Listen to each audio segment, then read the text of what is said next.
जब किसी को कोई चोट लगती है, जैसे आपको कोई घाव होता है, कोई चोट लगती है, तब आप देखते हैं कि जो आपको जहाँ पर चोट लगती है वहाँ पर जाकर एक खून का थक्का जम जाता है। ठीक है, उसको हम लोग ब्लड क्लॉट कहते हैं। ये एक शरीर का मैकेनिज्म होता है जो जाके ब्लीडिंग को रोकता है। जो खून का थक्का होता है उसको हम कहते हैं ब्लड क्लॉट, और जो प्रोसेस होता है ये इस क्लॉट फॉर्मेशन का, जिसके द्वारा ये थक्का बनता है जो ब्लीडिंग को रोकता है, इसको हम लोग कहते हैं थ्रोम्बोसिस। देखिए, ये जो ब्लड क्लॉट बनते हैं, जो खून के थक्के होते हैं, ये अन्य कारणों से बनते हैं। एक तो होता है ये बॉडी का बचाव होता है कि आपको चोट लग गई या आपको कोई घाव हो गया तो आके एक ब्लड क्लॉट बन गया, एक थक्का बन गया, और वो डिपेंड करता है कि आपको कहाँ पर ब्लीडिंग हुई है। ठीक है, चाहे वो आपके हाथ में, पाँव में, या कभी कभी बॉडी के अंदर भी ब्लीडिंग होती है जब जाके थ्रोम्बोसिस होती है। फिर कुछ और कारण होते हैं ब्लड क्लॉट बनने के, जो जेनेटिक कारण कहते हैं। जैसे कि आपको कोई जेनेटिक प्रॉब्लम होती है तो उनके चलते बिना किसी वजह के आपके शरीर के अंदर ब्लड क्लॉट बन जाते हैं। और जो इसका सिम्टम होता है वो डिपेंड करता है कि वो ब्लड क्लॉट बना कहाँ पर है। अगर आपके हार्ट में ब्लड क्लॉट बनता है तो आपको हार्ट अटैक होता है।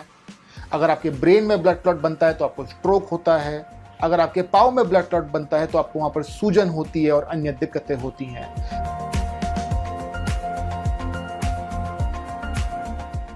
अब क्योंकि जब ये हमारी इम्यूनिटी जाके लड़ती है इस वायरस के साथ, उस टाइम हमें थोड़े साइड इफ़ेक्ट्स हो सकते हैं।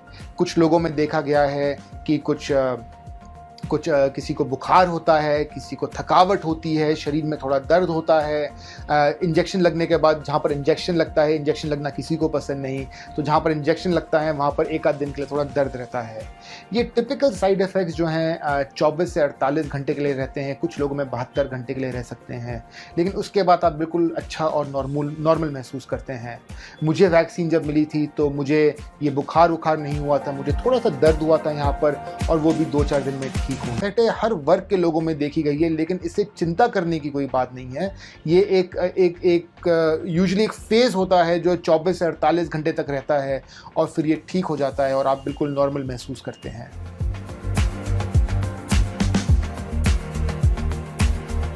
देखिए, जो ब्लड थिनर्स होते हैं ये अन्य तरह के ब्लड थिनर्स होते हैं। अगर इनको मोटा देखा जाए तो एक तरह के ब्लड थिनर्स होते हैं जिनको हम कहते हैं एंटी प्लेटलेट्स, और दूसरे तरह के ब्लड थिनर्स होते हैं जिनको हम कहते हैं एंटी कोएगुलेंट्स। जो एंटी प्लेटलेट्स होते हैं ये प्लेटलेट पे जाके काम करते हैं, और इनको हम जैसे स्ट्रोक के पेशेंट्स में देते हैं। कभी हम इनको जैसे मैं एक इंटरनेशनल कार्डियोलॉजिस्ट हूँ, तो स्टेंट लगता है, हार्ट की बीमारियाँ होती हैं, तो उनमें हम ये एंटी प्लेटलेट ड्रग्स देते हैं, जिनका कॉमन नाम है एस्पिरिन के नाम से आती हैं। इसको जैसे क्लोपिडोग्रिल के नाम पे आती हैं, प्रासोग्रिल के नाम पे आती हैं, टाइकाग्रिलोर के नाम से आती हैं। तो ये कुछ एंटी प्लेटलेट मेडिसिन हैं। जो दूसरी तरह की ब्लड थिनर्स होते हैं जिनको हम कहते हैं एंटी कोएगुलेंट्स, ये थोड़ी उससे ज़्यादा पोटेंट ब्लड थिनर्स होती हैं। ये उन लोगों में देते हैं जैसे कि अगर किसी को पुराना कभी खून का थक्का जमा हुआ है, चाहे वो पाँव में हुआ हो, चाहे वो फेफड़ों में हुआ हो, या किसी कोई ऐसा आदमी जिसकी जो हार्ट रेट इरेगुलर होती है, जिसको हम एट्रियल फिब्रिलेशन कहते हैं, ऐसे मरीज़ों में हम एंटी कोएगुलेंट्स देते हैं।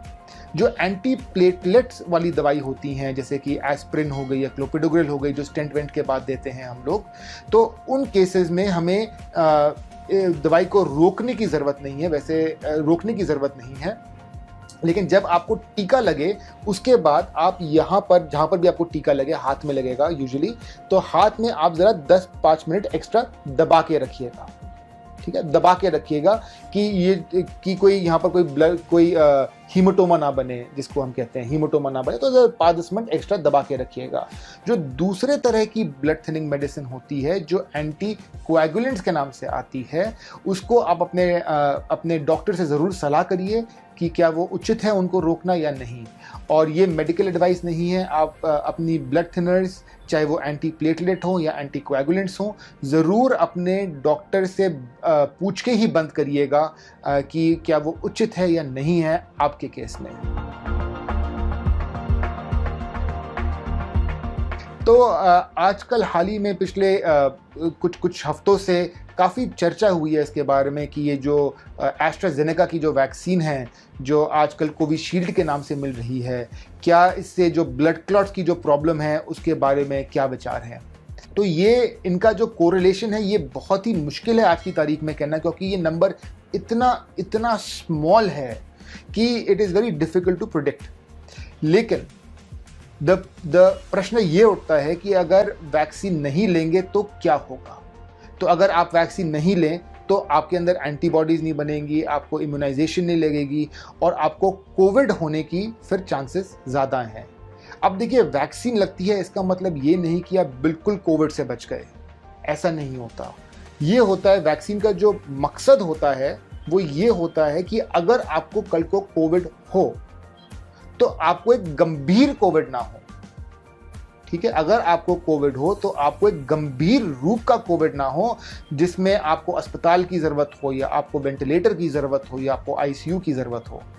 तो वैक्सीनेशन एक ऐसी चीज़ है जिससे आप अपने आप को और अपने पूरे परिवार को सुरक्षित रख सकते हैं।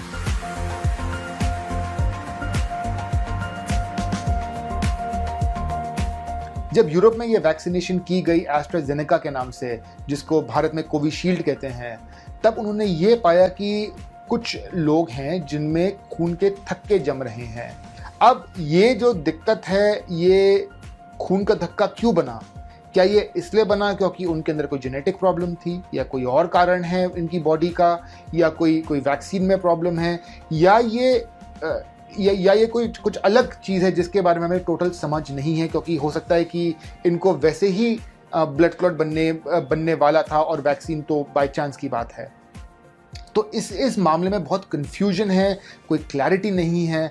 तो इन सब चीज़ों को देखकर यूरोप में थोड़े दिन के लिए इसमें अभी एक पॉज लगाया गया है कि ये खून का थक्का और वैक्सीनेशन का क्या इसका कोरिलेशन है। लेकिन एज ऑफ नाउ इसके बारे में कोई क्लैरिटी नहीं है और काफ़ी डिबेट और चर्चा चल रही है कि क्या इसको रोकना चाहिए इसको, या इसको वापस रीस्टार्ट करना चाहिए, या आगे कैसे बढ़ना चाहिए हमें।